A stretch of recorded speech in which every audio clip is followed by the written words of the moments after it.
Buenos días, yo soy el licenciado Duplessis Marcelo, doctor en nutrición, máster en salud pública, diplomado en obesidad y diabetes, jefe del servicio de nutrición del Hospital de Clínicas del Carmen. Hoy me tocó hablar de la alimentación en el adulto y en el adulto mayor, la etapa más larga de nuestras vidas. Yo lo traté de hacer lo más simple y comprensible posible. Espero que cualquier duda o que quieran profundizar sobre ciertos temas, no tendré ningún problema en contestar. Por eso les dejo mi correo electrónico marceloduplessis97@gmail.com, y con el mayor gusto le estaré respondiendo a la brevedad. Que la pasen muy bien y les guste la clase. La edad adulta también se conoce como edad madura.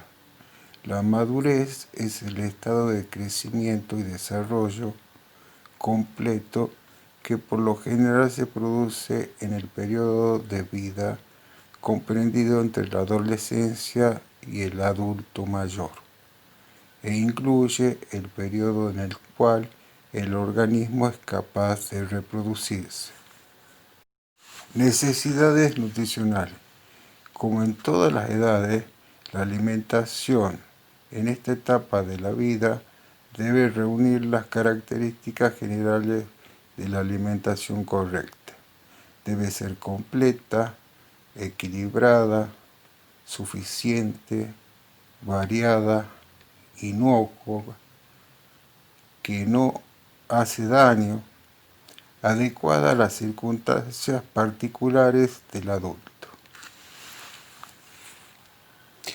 Las necesidades nutricionales en esta etapa cambian en relación con varios factores, principalmente con la edad, el peso, la temperatura, el ambiente, la intensidad, la duración del trabajo, la actividad física. En este periodo de la vida, las necesidades calóricas varían con la edad. A igual peso, si a los 20 años necesitamos 3.100 calorías, a los 65 se necesitan 2.300. Según el sexo, las necesidades en calorías de la mujer son menores que las del hombre. Del mismo modo, según el peso, para la estatura o la talla, aunque las personas tengan la misma edad y hagan el mismo trabajo, necesitan recibir distinta cantidad de calorías. Tanto el exceso como la deficiencia del peso corporal perjudican a la salud. Los hábitos alimentarios basados en la variedad y la moderación pueden ayudar a mantener un peso saludable y evitar enfermedad. El índice de masa corporal es la forma más sencilla para evaluar el estado nutricional. Se usa en las medidas el peso en kilogramos y la talla en metros cuadrados, la cual se denomina índice de masa corporal. Yo les puse un ejemplo de una persona de 65 kilogramos y 1,67 m, que al cuadrado esto nos da un igual de 23, que estaría dentro de los parámetros normales. De acuerdo a dicho índice, si es menor de 18,5, la persona tiene bajo peso, por lo tanto debe mejorar la calidad y la variedad de los alimentos que consume. De 18,5 a 24,9 es normal comer la misma cantidad de alimentos y aumentar la variedad de la dieta. Si es de 25 a 29,9, ya se denomina sobrepeso. Entonces debería disminuir la cantidad de alimentos, mejorar la variedad y aumentar la actividad física. Y así sucesivamente con las distintas obesidades. A mi criterio, la fórmula para la evaluación nutricional, es decir, la evaluación de las calorías que gasta una persona, es la de Harris Benedict, porque tiene la edad, también tiene sexo, hombre, mujer, entonces contempla, es la más acertada a mi criterio. Con esta fórmula obtenemos el metabolismo basal, que si a este le sumamos la actividad física, obtenemos el gasto calórico total.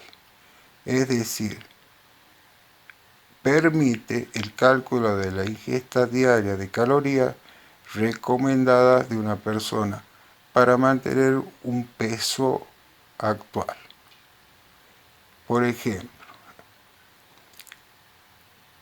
si realiza poco o ningún ejercicio, se lo multiplica por 1,2 al metabolismo basal. Si el ejercicio es ligero, 1 a 3 días por semana, al metabolismo basal se lo multiplica por 1,375 y así sucesivamente hasta ejercicios muy fuertes como 2 veces al día o doble turno, que se lo multiplica por 1,9.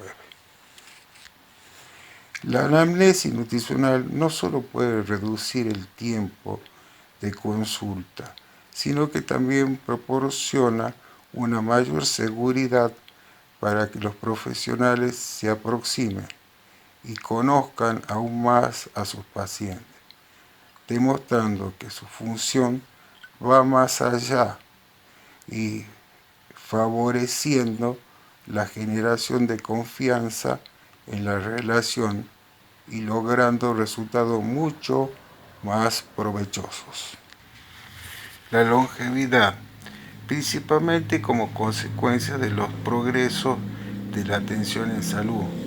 La, la población mayores de 65 años ha aumentado de un 4% en 1900 a un 20% se supone en el 2030.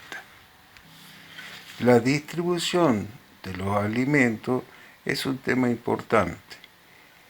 Idealmente deberíamos hacer 5 comidas: desayuno, media mañana, almuerzo, merienda y cena, con una distribución de un 20% en el desayuno, que es la comida más importante del día, a media mañana de 5 a 10%, en el almuerzo un 30%, en la merienda de un 5 a un 10% y en la cena de un 25 a un 30% de las calorías totales. El requerimiento nutricional para un adulto en lo que respecta a macronutrientes es el siguiente: las proteínas de un 0,8 a un 1 gramo kilogramo día, los hidratos de carbono un 55%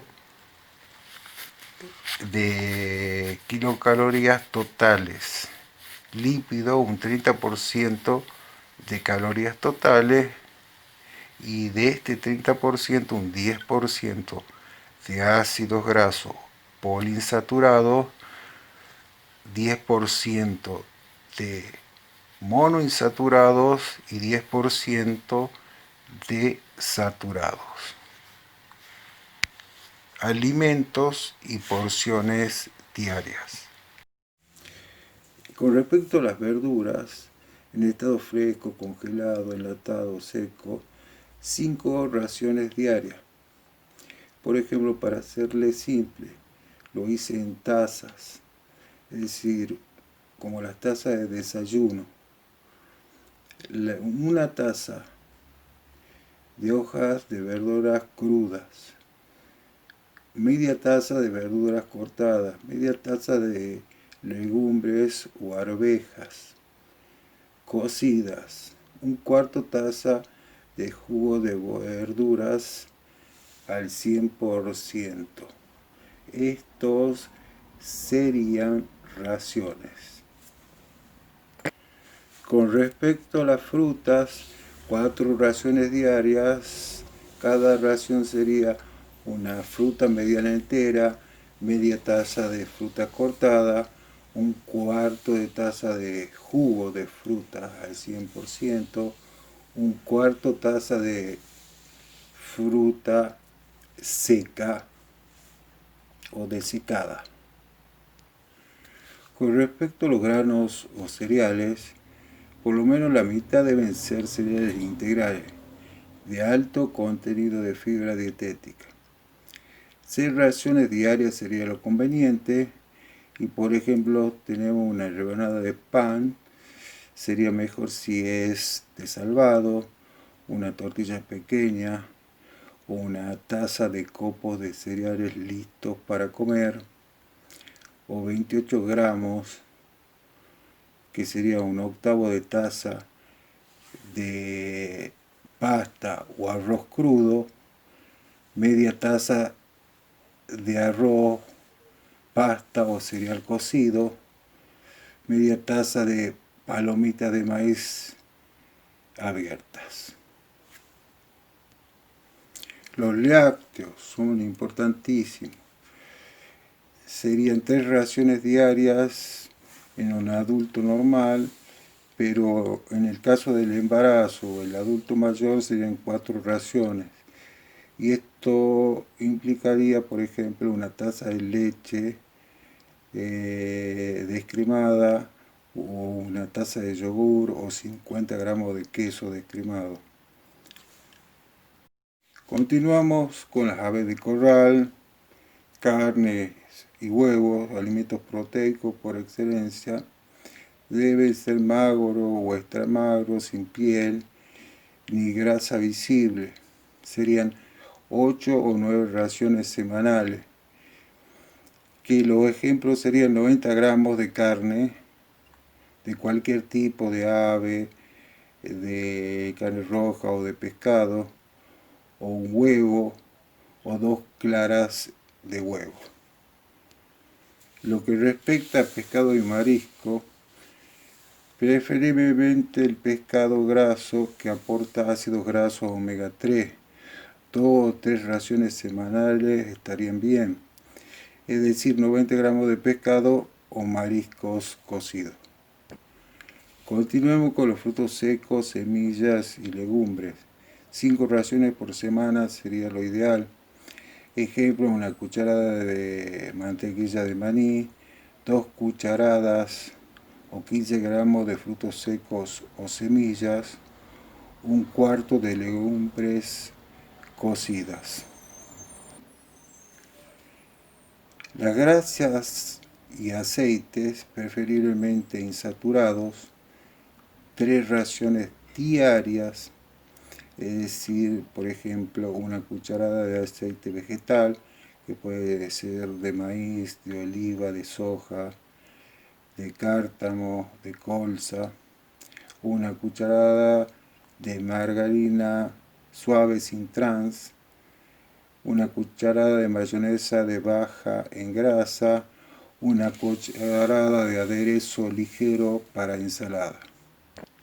En este cuadro vemos las ingestas diarias recomendadas, y en esta clase estaríamos abarcando prácticamente casi toda la vida, ya que hablamos de los 19 años hasta los 64, y hablamos también un poquito del adulto mayor, así que más de 64.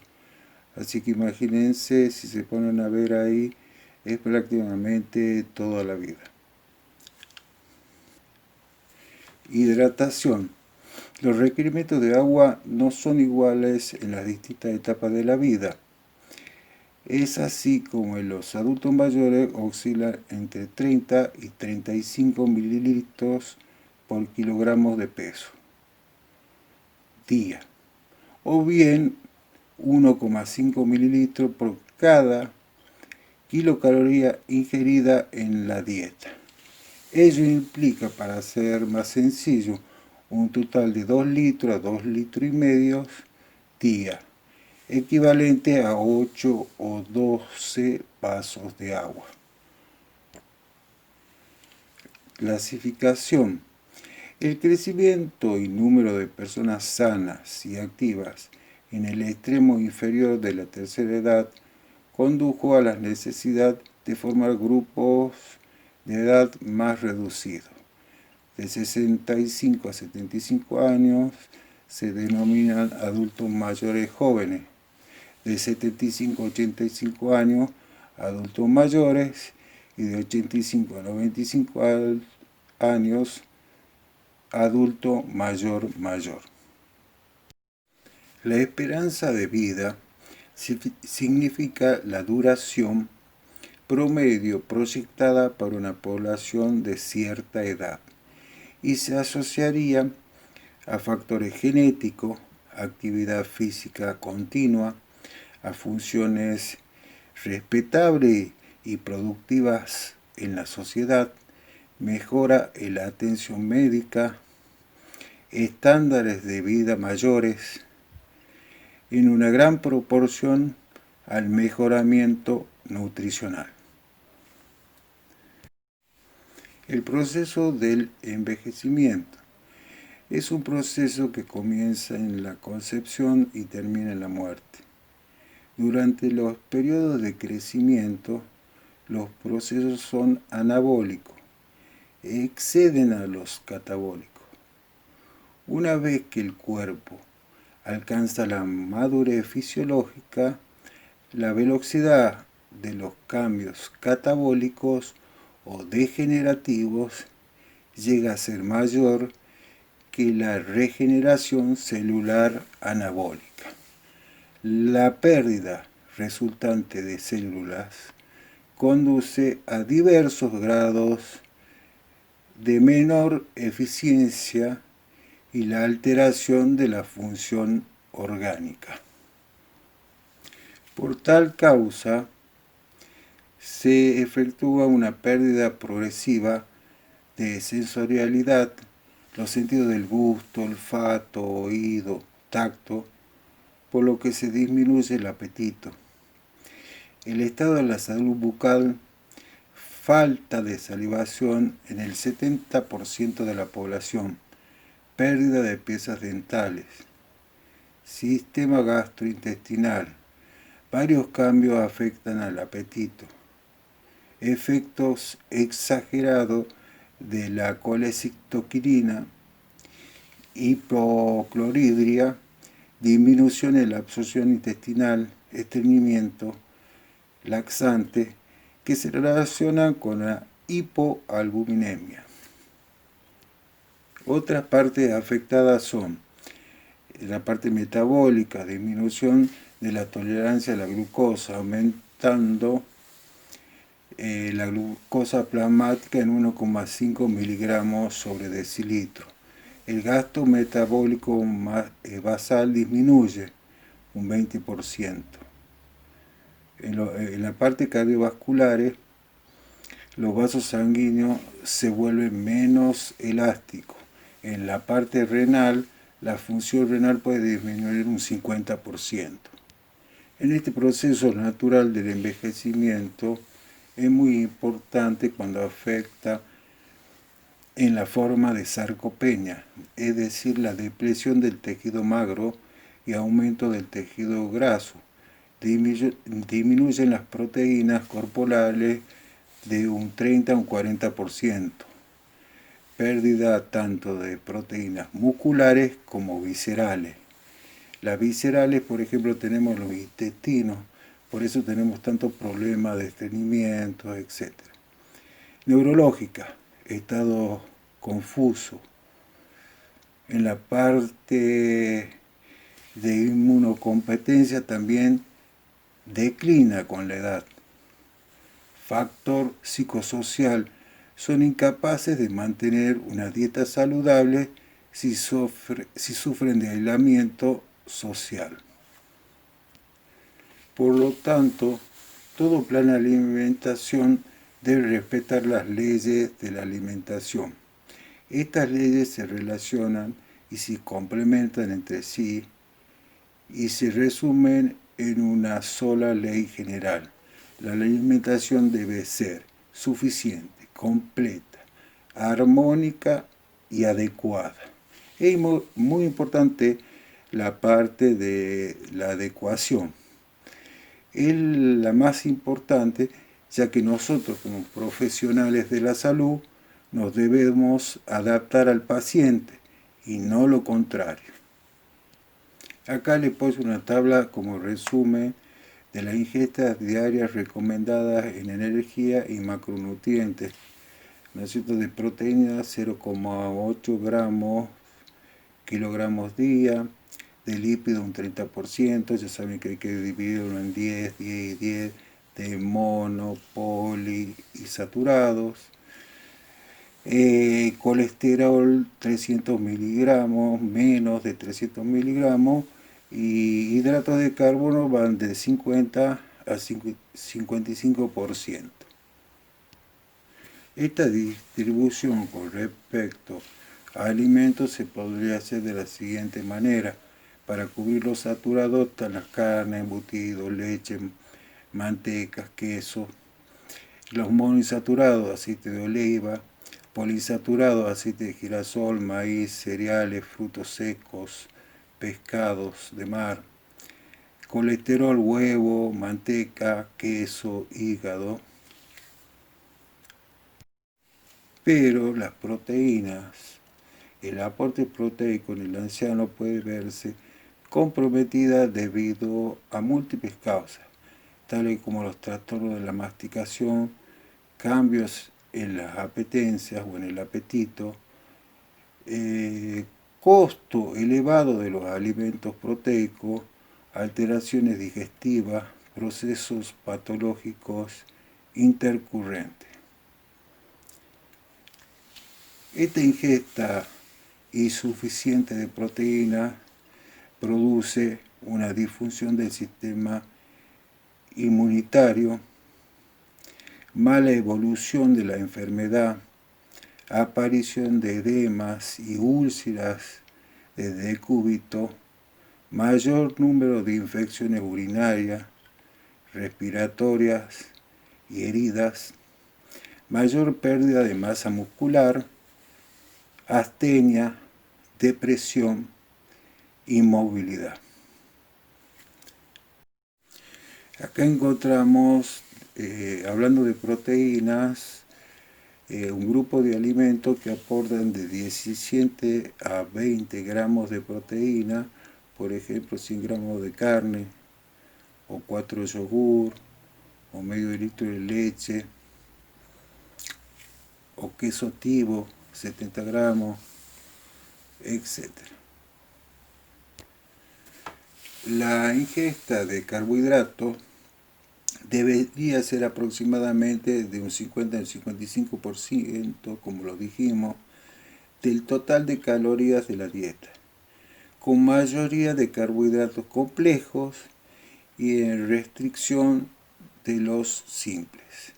Es importante recordar que los ancianos pueden presentar intolerancia a la lactosa, con molestias digestivas e incluso diarrea, a tener en cuenta. Las fibras. Las dificultades de masticación pueden provocar un rechazo de la fruta y las verduras crudas, con el consiguiente disminución de la ingesta de fibra. La falta de fibra puede agravar algunos de los problemas frecuentes en el anciano, como el estreñimiento, el uso de laxantes y la diverticulitis. Por ello, en el anciano es importante procurar un aporte adecuado de fibra a partir de las frutas y verduras y legumbres. Esta debería ser de 20 gramos diarios.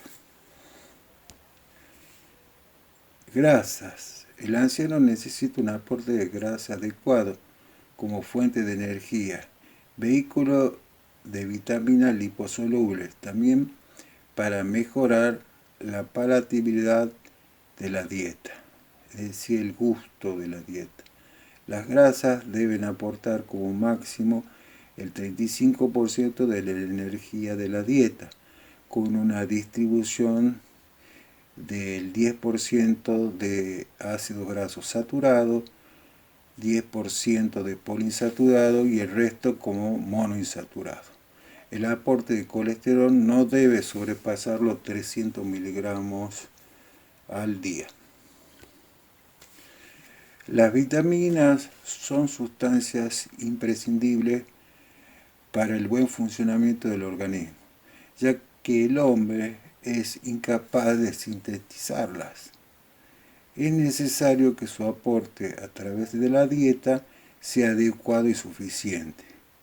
En el anciano existen numerosas causas que favorecen la aparición frecuente de déficit vitamínico, tales como o producidos por aporte calórico insuficiente, dietas excesivamente restrictivas en grasas, rechazos a las frutas y verduras, disminución del apetito, mala preparación y conservación de los alimentos, excesivo uso de laxante, polimedicación, patologías agudas y crónicas. Las fuentes principales de vitamina D, que son tan importantes para la parte ósea y para la absorción de minerales como el calcio, el pescado, la leche, huevos, por lo menos 15 minutos al sol, en horarios, por ejemplo, en verano no pico, ¿no es cierto?, a la mañana o a la tarde. De vitamina K, espinacas, coles, quesos, hígado. De vitamina B12, carne, pescado, huevos, leche. De vitamina B6, pollo, banana, pan integral, papa. De vitamina C, naranja, tomate, lechuga. Deben ser crudos para que la vitamina C es muy lábil a la temperatura y a la luz. La vitamina A, huevos, la encontramos en la leche, en la zanahoria en forma de carotenoides. Vitamina E, en judías secas, nueces, cereales, pescado, ácido fólico, espinacas, lechuga, hígado. Y bueno, para gente de buen poder adquisitivo, las almendras. La concentración de vitamina B12 suele estar disminuida debido a la elevada prevalencia de gastritis atrófica en los ancianos y la interacción con fármacos como la cimetidina. Los requerimientos de vitamina B6 pueden estar aumentados por una alteración del metabolismo y además por interacción con algunos fármacos anticonvulsivantes, antidepresivos y antihipertensivos. La interacción entre fármacos y vitaminas pueden aumentar las necesidades de algunas vitaminas, como en el caso del ácido fólico, la vitamina C y ácido acetil salicílico, vitamina A, hidroxialuminio, vitamina K, E, D, aceite y aceites minerales. Bueno, los valores recomendados están ahí a continuación y cuando se hacen las guías para decirnos cuál es el requerimiento diario, siempre se hace teniendo en cuenta una posible mala absorción. Así que siempre alcanza con lo que dice en la filmina. El aporte de minerales puede verse comprometido en el anciano, debido a las mismas causas que en el caso de las vitaminas: menor apetito, dificultad de masticación, alteraciones endocrinas, digestivas, renales e interacción con fármacos. Minerales muy importantes son el calcio, magnesio, potasio, hierro, zinc. Con la edad, la absorción de calcio va disminuyendo en relación con la disminución de la secreción ácida gástrica y los niveles más bajos de vitamina D. Además, la disminución de la actividad física y la menopausia favorecen a la pérdida de masa ósea. Las recomendaciones de calcio: 1000 miligramos día hasta los 65 años y 1500 miligramos día de 65 en adelante. Algunas enfermedades y medicaciones como los diuréticos pueden provocar un déficit de magnesio y en consecuencia un mayor riesgo de síndrome de fatiga crónica, enfermedad cardíaca, osteoporosis, diabetes. El déficit de hierro es un problema frecuente en el anciano, con una prevalencia en la población del 44% en personas mayores de 65 años. A pesar de uno de los aportes de hierro suelen cubrir las recomendaciones diarias en las poblaciones como la nuestra. Existen numerosos factores predisponentes de su carencia, tales como la hipocloridria, las microhemorragias crónicas y el consumo prolongado de antiácidos y antiinflamatorios. Continuando con los minerales, la ingesta de zinc en los ancianos suele ser inferior a sus recomendaciones. Su déficit se asocia a una disminución de la inmunidad y de la cicatrización de las heridas, así como de una pérdida del gusto que disminuye todavía más la ingesta. El selenio es muy importante, que forma parte del sistema antioxidante del organismo. También puede estar disminuido por una ingesta de menos de los alimentos proteicos como la carne. El cromo es un cofactor de la insulina, imprescindible para el metabolismo de la glucosa y de los lípidos, cuyo aporte suele ser insuficiente en la dieta del anciano. Por ejemplo, acá yo les puse una tabla: ingestas diarias recomendadas de minerales para esta edad, para el adulto mayor. Y por ejemplo tenemos de hierro 10 miligramos al día, estaríamos bien. La cuestión es que lo consuma y lo absorba, y a eso tenemos que estar atentos. Y ahí tienen todos los otros minerales también, las recomendaciones diarias. Bueno, las fuentes principales de calcio, por ejemplo, la leche, yogur, queso, naranjas, col. De magnesio tenemos la leche, pescado, pan integral, nueces. De hierro, carnes, pescado, huevos, lentejas, acelgas.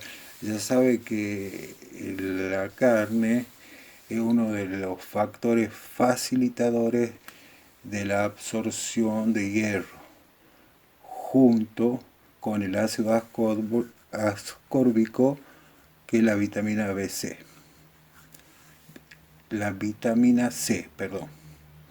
El zinc, bueno, en pescados, carnes, nueces, pan integral, huevos. El selenio en carnes, pescado, leche, pan integral. el cromo, ¿se acuerdan de la glucosa? En hígado, pan integral, ostras, y lo tenemos también en la papa. Y como el profesional de la salud está para mejorar la calidad de vida, fundamentalmente yo pensé que el tiempo que se disfruta es el verdadero tiempo vivido. Muchas gracias a todos y espero que la charla les haya servido.